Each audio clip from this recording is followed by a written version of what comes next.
So let's put a definition on influencer in this case. If someone's thinking influencer, that means that there are folks out there that have a large following. Is that the influencer that you're referring to in relationships? So this is the traditional view of influencer marketing is you need to have 1 million followers to be considered an influencer, for instance, right? Which is just not the case because, in the days before social media, those traditional marketers, they knew that the communication channels were limited. So anytime they threw an ad up somewhere, they were going to get a defined audience. It just is not the case today, right? Because we're all over the place. And ask your kids who influences them. Ask me who influenced me. I'm going to talk about, actors and actresses and celebrities and sports heroes. Not the case today with younger generations, right? It's YouTubers, it's TikTokers like Charlie. It's my daughter's, is fanatical about Chloe Ting, who I've never heard of, but she watches her ab workouts every day. And that's the reality of today, is that influence has truly been democratized. So, I give you a great example about, not having to have a lot of followers. There was this one rule that I talk about in the book that it came out, 20 years ago. Someone said, look, when we look at the internet, we can analyze the internet in this way. 90% of people on the internet are lurkers. 9% are true engagers. They'll comment on a blog post, they'll share that blog post. 1% are content creators. So if we, at the end of the day, someone that has influence is a content creator. Sometimes they're just curating content. Sometimes they're just publishing random things, but they are creating content online, on social media. They're a podcaster, blogger, YouTuber, what have you, but they're creating content. And from that content, they yield influence. From that content, people follow them, they find them. And if we look at that top 1%, right? So let's put that over to LinkedIn. LinkedIn has 500 million users. There are not just 5 influencers on LinkedIn. The top 1% of 500 million, and if my math is correct, is 5 million. Yeah. So you don't need to have, 100,000 followers to be considered an influencer. And we take it over to Instagram. That's 10 million people on Instagram. And so I think that model, even though it was written before social media, I think it still works today. So when we look at it that way, what brands have been doing in this traditional influencer marketing that only looks at followers is that these major celebrities like on Instagram have priced themselves out of the market. Small businesses can't work with them. And brands are saying, you know what? These people work with anyone and everyone.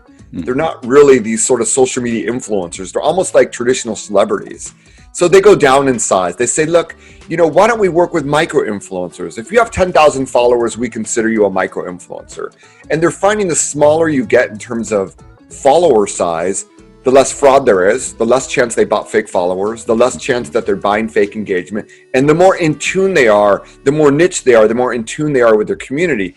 And then a year or two ago, they said, Steve, let's take it down one more notch. Let's work with more nano influencers, right? And these are people that have between 1 and 10,000 followers. So now when you get there, it's like, if 1,000 followers is considered someone that has a significant amount of digital influence to be part of that top 1%, who do I know that has 1,000 LinkedIn connections? Who do I know that has, my daughter has, 400 or 500 followers on Instagram. She's 15 and she just launched her account 6 months ago, right? So it's not a matter about having, this incredible amount of influence. It's a matter of having some influence, but more importantly, influencing a community that's important to you and your company. So when I look at it that way, in my book, I say, people have it wrong. It's not about the followers. It's more about the brand affinity. Because if people know, like, and trust your brand and they have some influence, they're going to want to collaborate with you, right? Instead of you trying to reach out to these celebrities who, if they've never heard of you, they probably won't want to work with you. And if they do want to work with you, being savvy business people, they're going to charge you a heck of a lot of money and it's going to be a one-time transaction. Why don't you look at the people already following your company? Why don't you look at your friends that you're connected with?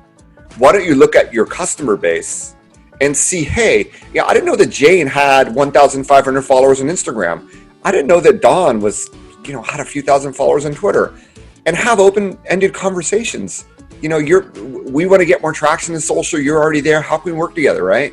And if they're a customer, if they're a follower, if they know, like, and trust you, it's going to be a heck of a lot easier for you to find a win-win than to reach out with someone that has 10 times more followers, right? Where you're probably going to have to pay money. With these people, Steve, what we're finding out is you don't even have to pay them money. For just giving them product or service can get you a lot of mileage when you work at that level. And that's really where I see a lot of really, really long-term benefits for companies when they have their own little pool, their own little army of influencers, right? And these influencers are really brand advocates. And if they're not brand advocates, you want to convert them into becoming a brand advocate.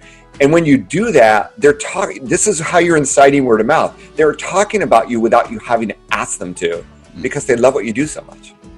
Amazing, right?